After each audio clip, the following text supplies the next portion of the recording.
This is Professor Rujo Moreno with some notes on Learning Objective 5 and 6 in Chapter 1.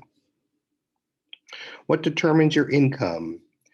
Well, it's very much tied to your age and your education level. And I don't think it's, here we use specific levels of education, but you could have another graph that shows the skill level of someone who's highly skilled, regardless where they finished on the education spectrum. If you're highly skilled, you're going to be making a lot more money than those that have no skill or very little skill. But here they use formal education. So let's take a look at this chart.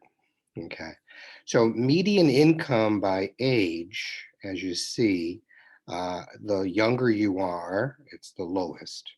As you get older, particularly in that range of 45 to 55, it peaks and then it goes down from there. Now, again, these are median income. That's the average. I'm sorry, that's the middle number of a group of numbers. The one right smack dab in the middle is the median. And so half of the people make more, half of the people make less, literally. But what really impacts income substantially is education. The more education you have often corresponds to the level of skill that you have. Doesn't always, but it should. Okay. And as you see, for those that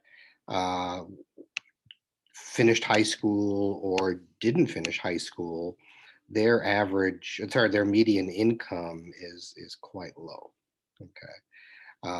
But as you see, there's huge differences. If you have some college, you're going to be making a little bit more. That associate's degree is important, right? This is a community college. We have a ton of associate degree programs.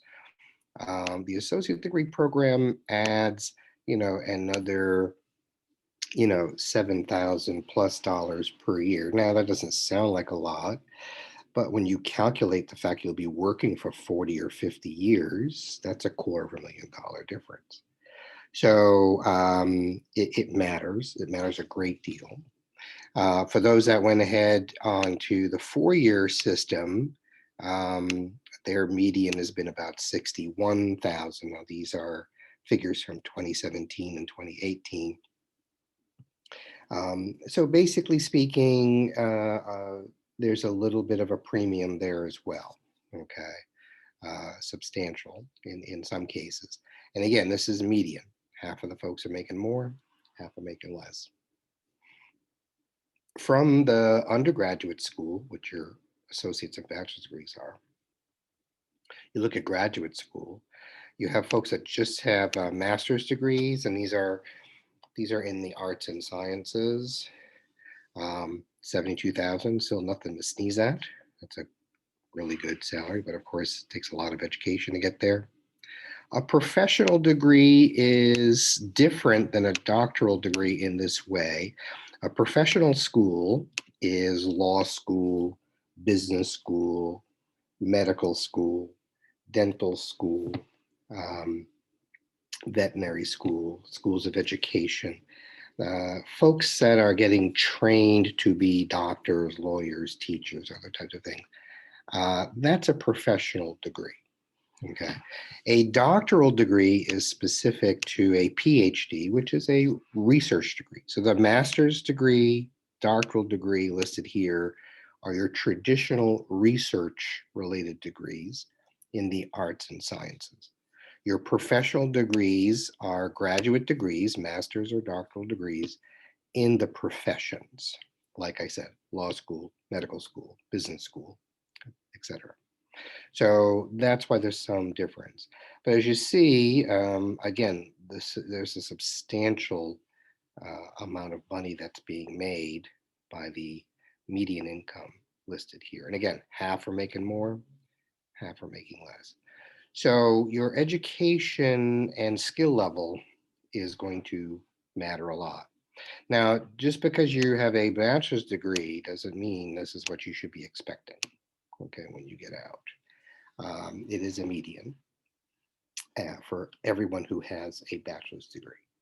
So this is not specific for college graduates. Right? To know that, you'll have to check with the school that you are going to and say, well, what are our graduates making once they get their bachelor's degree? Who's coming to recruit here, and what's the offer? That you can ask those types of questions when you before you transfer. In fact, I would highly recommend you do. Um, where you live has a lot to do with how much you make as well. The Northeast and the West Coast are very high cost of living states, and thus, in order to attract people to work there, they have to pay higher than average salaries. And so salaries are higher in those areas because cost of living is higher in those areas. The South, the Midwest, inside the Southwest as well, some of the desert states tend to have lower than average salaries across the board. Again, but the cost of living in a lot of those places is also lower. You're going to have a lot more higher cost of living in the city than you would in a small town or rural area. Um, and so everything is going to affect where you live in terms of how much you can expect to make and how much it's going to take to live in a particular area. Your career choice is going to have a big influence on what you make um, for income. And everything in financial planning starts with income. Um, you you have to make a certain salary in order to budget how much you can afford for rent and how much you can afford for a car and things like this. So clearly, your career choice is going to have an impact. There are some career choices, even folks that have master's degrees or doctoral degrees, might be in areas like psychology or social work, where oftentimes they're not paid a tremendous amount of money to do really, really incredibly important work. Childcare is another area. You may have kindergarten or elementary school teachers that are really necessary and important, doing important work, but they're not going to be paid as much as perhaps other teachers and things like this. So a lot depends on your career and a specific field. And even within a field, there are differences. So, for example, a lot of folks are business majors. And as you see, business majors here are among the longer lines outside of applied mathematics and computer science and engineering. They're among the longer lines here in terms of um, career pay, mid career pay. However, within the business fields, there's a lot of differences. So if you have a degree in economics, finance, and accounting, you're probably going to start at a much better salary than you would if you just had a management degree, a general business degree, things like this. Why? Because you were taught specific skills that you're going to get compensated for in the workplace.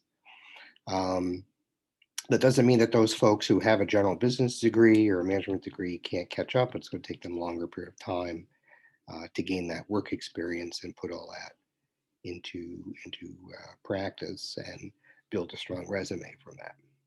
So your career choice certainly has a sizable impact on the type of money you'll be making. Um, and the last thing your book talks about here is this idea of trying to make sure you're planning. Career planning is really one of the most important things you can do at an early stage. Um, I'll just put a couple of cautionary tales here. One is no one's expecting you to know what you want to do with the rest of your life at 18 years old, 19, even 39. These things hit people at different times. Some some people are very lucky to have an interest and know what they want to do and pursue that right away. There's a lot of us, and myself is included, where we kind of know a little bit of what we like and not really sure. And we're going to try it. But don't worry, Career planning can be something that you do several times throughout your lifetime. Um, as your interests change and you like other types of things, you can start planning those accordingly. But this is one of the more important types of things that you need to know how to do. And career changes are perfectly okay. Perfectly okay. I did it myself. I was in finance for 8 years, went into education, but on the administrative side, started teaching and fell in love with that and said, I don't really need to do much else. Um, so you can kind of feel your way around and sort of get an idea. Don't feel too much pressure. And as it says here, Americans are basically starting careers 3, 4, 5 times over. That's not unusual. And oftentimes you will have many different employers along the way. Um, the important thing is to look at things a little differently in terms of a field. So, for example, I have been in higher education since 1994. That doesn't mean I've had the same job since 1994, but all of my work experience has been in higher education for the last 28 years now. So that matters to people. Whereas if you were kind of jumping around, then it really kind of indicates you haven't sort of done any real planning uh, for for your career. Um, Important to dive into these things. The book gives you certain things to look at. I would highly recommend that you do consider career planning as a serious thing to think about. Okay, that's it for chapter 1.